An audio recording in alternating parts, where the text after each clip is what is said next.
ಇವಳು ನೋಡು ಹಚ್ಕೊಳ್ಳೆ ಅಂದ್ರೆ ಒರೆಸ್ಕೋತಾಳೆ ಬರೀನಾ.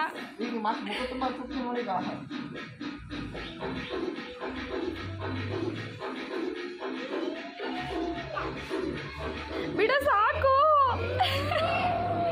ಬಿಡೋ ಬಿಡೋ ಸಾಕು ಬಿಡೋ.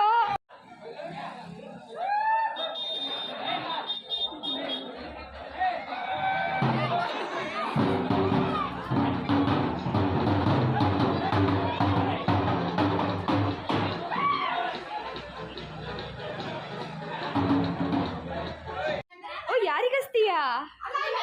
ನಾನಿಗೆ ಹಚ್ಬಾರ್ದು. ನಿಮ್ಮ ಮಾಮ ಬಂದರೆ ನಿಮ್ಮ ಮಾಮಿಗೆ ಹಚ್ಚು. ಹಚ್ಚು ಅವನಿಗೆ ಹಚ್ಚು, ಅವನಿಗೆ ಹಚ್ಚು, ನಾನಿಗೆ ಹಚ್ಚಬೇಡ.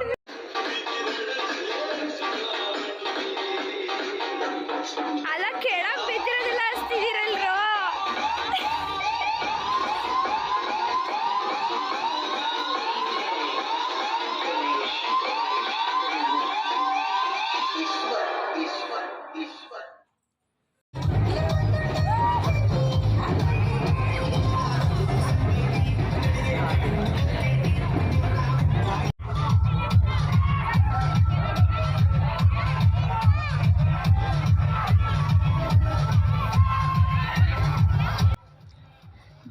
ಹಬ್ಬ ಆಗಿ ತಿರುಗಿ ಮಾರನೇ ದಿನ ಹೋಳಿನ ಸ್ಟಾರ್ಟ್ ಮಾಡ್ತಾರೆ. ನಮ್ಮೂರಲ್ಲಿ ಹೋಳಿ ಹಬ್ಬದ ದಿನ ಮಾಡಲ್ಲ, ಹಬ್ಬ ಆದಮೇಲೆ ಹೋಳಿ ಮಾಡ್ತಾರೆ.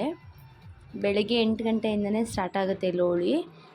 ಇವಾಗ ದೇವರು ಭೂತಪ್ಪ ಅಂತೇಳಂದು ಮೈಮೇಲೆ ಬಂದಿರುತ್ತೆ. ಅದು 5 ಜನ ಮಕ್ಕಳನ್ನ ಕರ್ಕೊಂಡೋಗಿ ಏನೋ ಆ ಬಾಳೆಹಣ್ಣೆಲ್ಲ ಮನೆ ಮೇಲೆ ಇಟ್ಬಿಟ್ಟು ಏನೋ ತಿನ್ನಿಸ್ಕೊಂಡು ಕರ್ಕೊಂಬಂದಿರ್ತಾರೆ ಅಂತ ಹೇಳ್ತಾರೆ. ಮನೆ ಆಡೋದು ಅಂತ ಹೇಳಂದರೆ ಆ ಥರ. ಇವಾಗ ದೇವರೆಲ್ಲ ಮತ್ತು ದೇವಸ್ಥಾನಕ್ಕೆ ಇಡ್ಲಿಕ್ಕೆ ಕರ್ಕೊಂಬಂದಿರ್ತಾರೆ. ಅಲ್ಲಿ ಭೂತಪ್ಪ ಬಂದಿದೆ ಮೈ ಮೇಲೆ ನೋಡಿ, ಕೋಲ್ ಅಲ್ಲಾಡ್ತಾ ಇದೆಯಲ್ವಾ, ಅದೇ ಭೂತಪ್ಪ. ಅದು ನಮಗೆ ಕಾಣಿಸ್ತಾ ಇಲ್ಲ ಅಷ್ಟೇ. ಅದು ಕುಣಿಯೋದು ಇಷ್ಟ ಅಂತೇಳಂದು ದೇವ್ರನ್ನೆಲ್ಲ ಕುಣಿಸ್ತಾ ಇದೆ. ಕುಣೀರಿ ಕುಣೀರಿ ಕುಣೀರಿ ಅಂತೇಳಿ ಹೇಳ್ತಾ ಇದೆ ಅದು. ನೋಡಿ ಇವರೇನೇ ದೇವ್ರು ಬಂದಿರೋದು ಭೂತಪ್ಪ ಅಂತೇಳಿ. ಎಲ್ರೂ ಕರ್ಕೊಂಡು ಹೋಗ್ತಾ ಇದೆ ದೇವಸ್ಥಾನನ ಪ್ರದಕ್ಷಿಣೆ ಹಾಕ್ಲಿಕ್ಕೋಸ್ಕರನ. ಇದನ್ನೆಲ್ಲ ನೋಡಿದರೆ ನಂಬಬೇಕು ಸುಳ್ಳು ಒಂದು ಗೊತ್ತಾಗೋದಿಲ್ಲ, ಆದ್ರೂ ಇದೆಲ್ಲ ನಿಜನೇ ನೋಡಿ.